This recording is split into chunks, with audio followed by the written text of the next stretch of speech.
All right, guys, so let's go ahead and look at some harmonic motion problem examples. So these are the ones we went over in class, and I'm just going to do them again so you can view them. So here we have the Ferris wheel problem.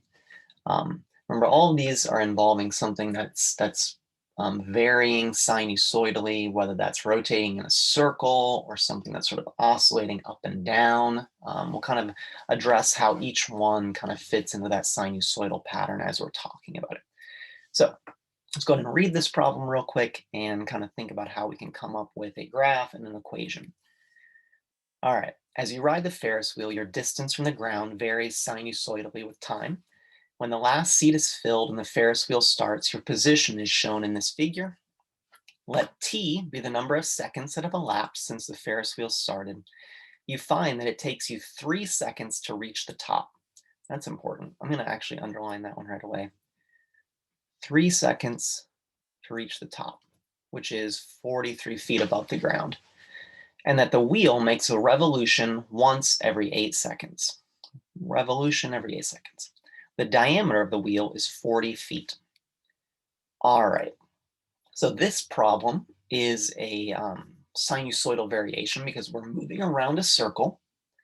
We're tracking the vertical positioning. So obviously, as we go around the circle, our vertical positioning is going up and down at a constant rate. And we're actually even moving around in a circle. So we could even think about this in relation to our unit circle, right? The sign is simply just the vertical positioning, the y coordinate. So this is definitely some sinusoidal variation. What we need to do here is take the data point that we're given at 3 seconds. We are up here at the top of the circle. So 3 seconds, we are at 43 feet, which is the top of our circle. That is going to be a data point. That's where we could sort of start our graph, start one of our cycles if we want to.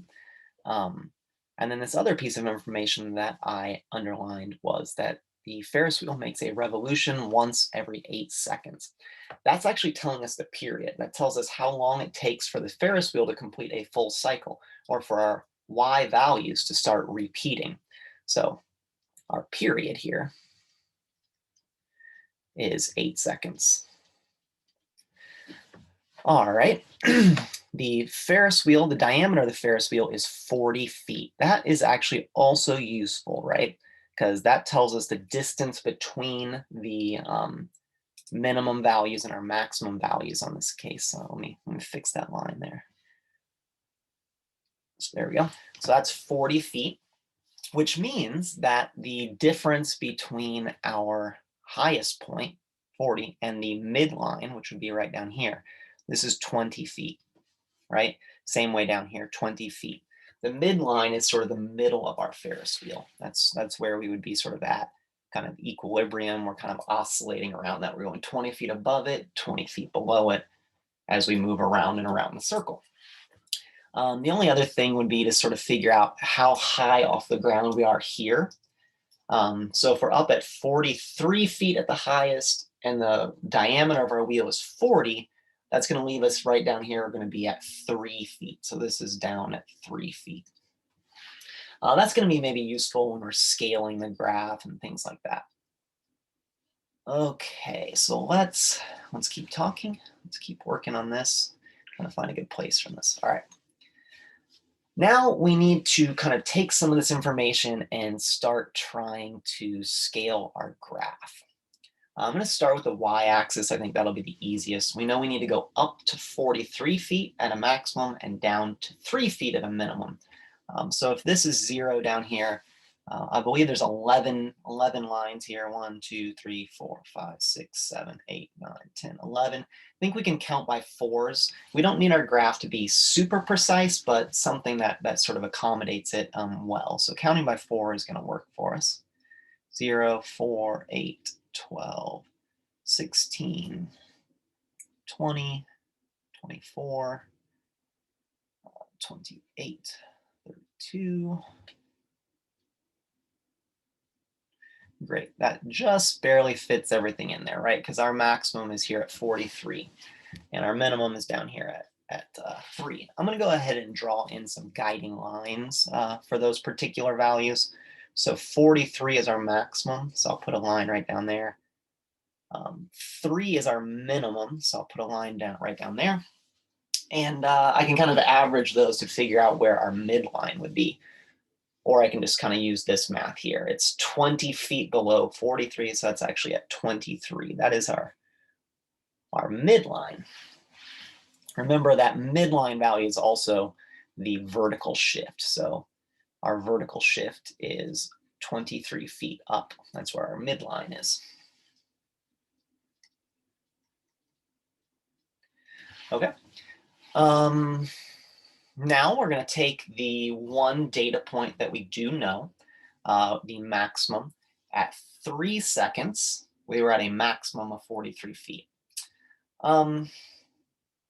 3 seconds, so that we can kind of count by ones here, or by some other number.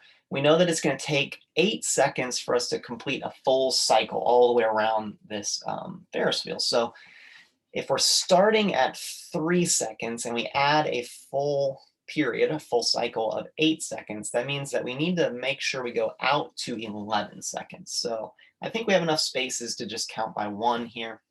So I'll go ahead and do that. 1, 2, 3, 4, 5, 6, 7, 8, 9, 10, 11. Great, 11. All right, so we are starting at 3 seconds. We are at maximum at 43 feet. Now, whenever you start at maximum or start at minimum, it's going to be best for us to use cosine. Because when you graph a cosine curve, right, a cosine curve starts at maximum, goes down to minimum, and then goes back up to maximum, right? That's kind of your basic non-reflected cosine curve. So if we're starting at maximum, we can start our cycle right there using a cosine curve. Differently, if we were starting at the minimum value, we would still want to use cosine, but we would be using a reflected cosine curve. We'd start at minimum, go up, go back down, right? And that would be a reflected cosine curve. The times where you want to use a sine curve or a sine equation to model it is when you start at your midline. So if you start at your midline right here, and you're going up from there and then down, right? This is a sine curve or a reflected sine curve. Either way, they're both going to start at midline. But in this case, since we are starting at a maximum value, we're going to want to use cosine. And we're going to want to remember those 5 points that happen when we graph a cosine curve. So we start at maximum, we end at maximum, in the middle or at the minimum, and then in between those at the quarter points or at equilibrium.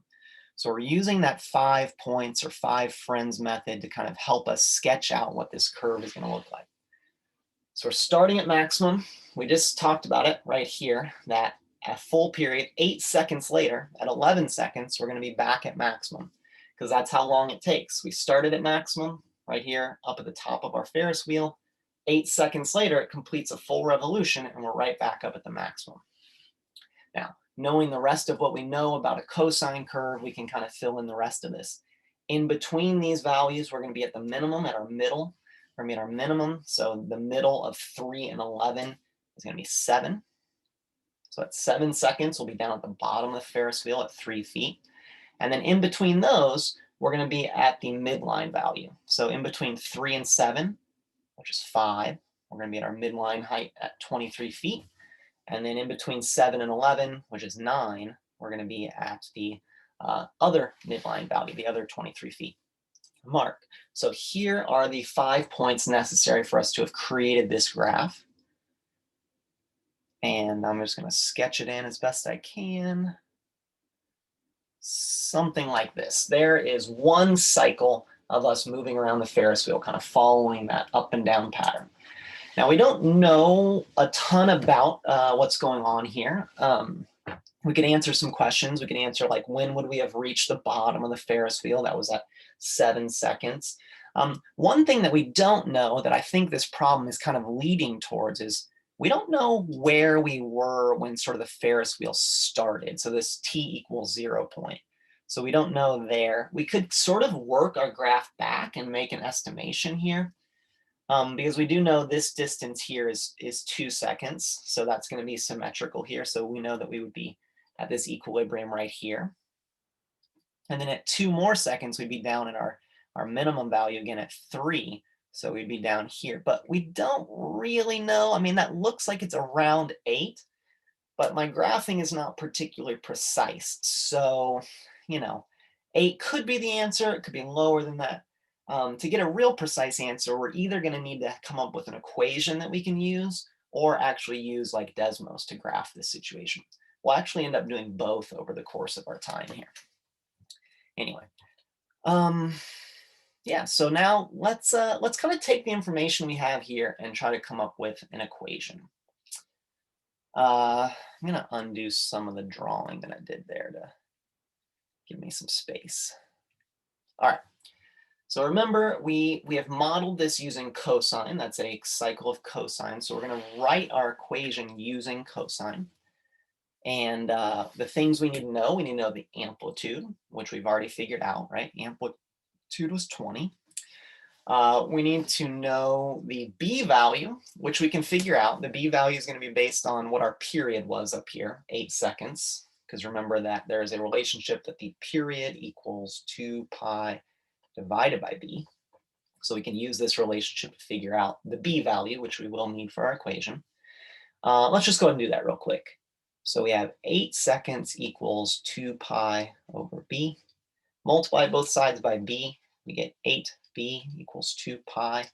And then we divide by 8, which gives us a b value of 2 pi divided by 8 simplifies to be pi over 4. So our b value is pi over 4. We'll use that when we write our equation.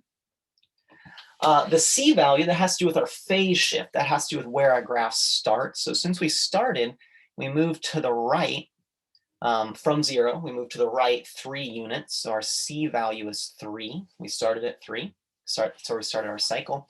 And then our d value is where's the midline. And we just figured that out, that it was 23 earlier.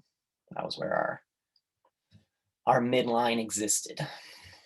So when we know all 4 of those components that go with our equation, we should actually just be able to write it.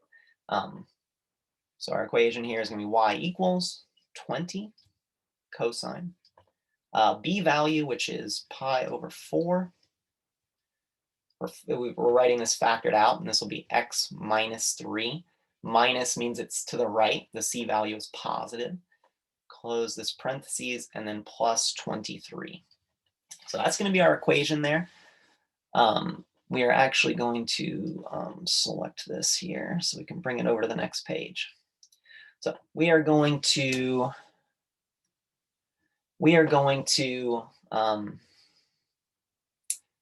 use this equation to try to answer a few questions about the Ferris wheel. So let's go ahead and move on to the next page to try to answer some questions here. All right. Let me write that equation. So the equation was, sorry, let me get here. So it was y equals 20 cosine pi over 4, x minus 3 plus 23. Just kind of writing that down so that I can make use of it here in a moment. All right, let us answer some of these questions. So our first question says, what is the lowest you go as the Ferris wheel turns? So we were talking about, we have our Ferris wheel here. We want to know how high above the ground we were here. We talked about how this was 3 feet. A few different ways that we could have come up with that. We knew that we were at 43 feet up here, and we knew that the diameter was 40. So we just kind of subtract those and come down there. We also kind of, using the diameter to be 40, we knew that this was 20 and 20, and we can kind of do it that way. A lot of different ways we can come there, but 3 feet. And why is that? Why is this number greater than 0? Why aren't we all the way down at 0? Well, it's because we're sitting in a Ferris wheel. If the Ferris wheel was on the ground, it would kind of hit the ground and wouldn't actually be turning. So obviously it's a little bit raised off so that it can actually rotate around. So we are 3 feet above the ground. All right, we went ahead and wrote the equation. So we used the graph to sort of help us out to figure out all these different values, the A, B, C, and D values. Now let's go ahead and predict our height above the ground when we have all these different values. So all these different times. I wrote my equation using X, but I think we were supposed to use T, but that's fine. For these, we can just substitute different times into our equation, just literally plug that in. So for this one, we would just do that our height above the ground equals 20 times cosine of pi over 4 times, now here's our time, 6 minus 3 plus 23. And, we can calculate it. So you can either use Desmos and kind of type this in just like we have it there, or you can use a scientific calculator. Do be careful, make sure it's in radians. If your calculator is not in radians, you actually won't get the correct answer here. So let's go ahead and do this. Pi 4. I'm literally just typing this in exactly like I see it. So here we go. 20 cosine pi over 4, 6 minus 3 plus 23. Right? Make sure to use your parentheses appropriately here, because all of that is actually inside of the cosine, right? This whole thing is inside of the cosine function. All right, I do that, and I actually got an exact value because my calculator gives exact value. So decimal approximation, I got 8 point, we'll just call it 8.9. So 8.9 feet. Double check. Yeah, I was in radians, so that sounds correct. We could sort of glance back at the previous page and see if that number makes sense. So if at 6 seconds, that looks like about where our graph was, that's maybe worthwhile to look at. So let me see here. At 6 seconds is right here. So we're talking about a point in this region, 8.9 feet. Yeah, that kind of makes sense, right? 8.9, that does look relatively accurate according to the equation that we wrote and the graph that we drew and everything. They seem to be agreeing with each other, which is good. All right, let's go ahead and keep going through with this. And we can kind of do the same thing here for all of these. I'm just going to plug them all in. So for 4 1/3, I'm going to go ahead and turn that to a mixed number. So that'll be 13 over 3.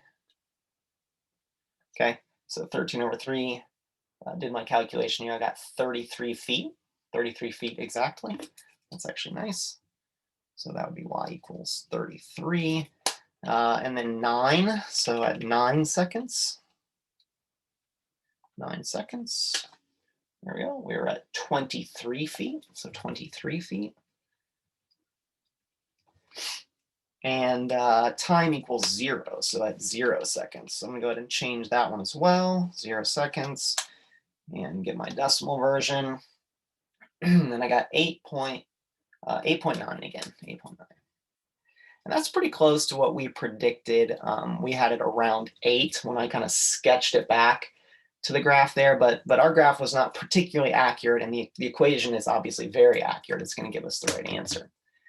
All right, last question here. What is the value of t the second time you are 18 feet above the ground? This is a really tricky question. We could try to solve this algebraically.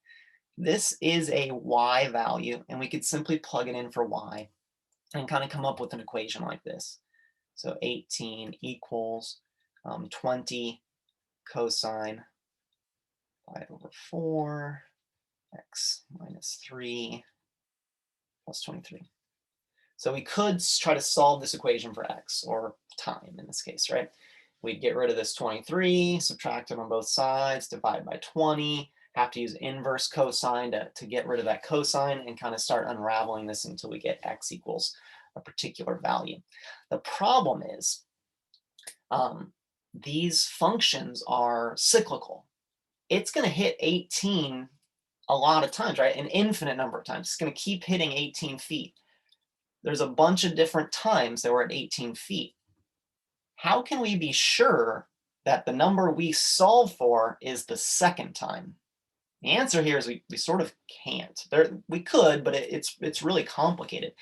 Our best bet here is to actually take a look at a graph, a much more detailed, more accurate graph than what we created here, and just make sure we can identify that second time. So we're going to take this equation here and we're going to put it into Desmos and see what's going on. So I'm going to go ahead and stop my share and then pull up Desmos.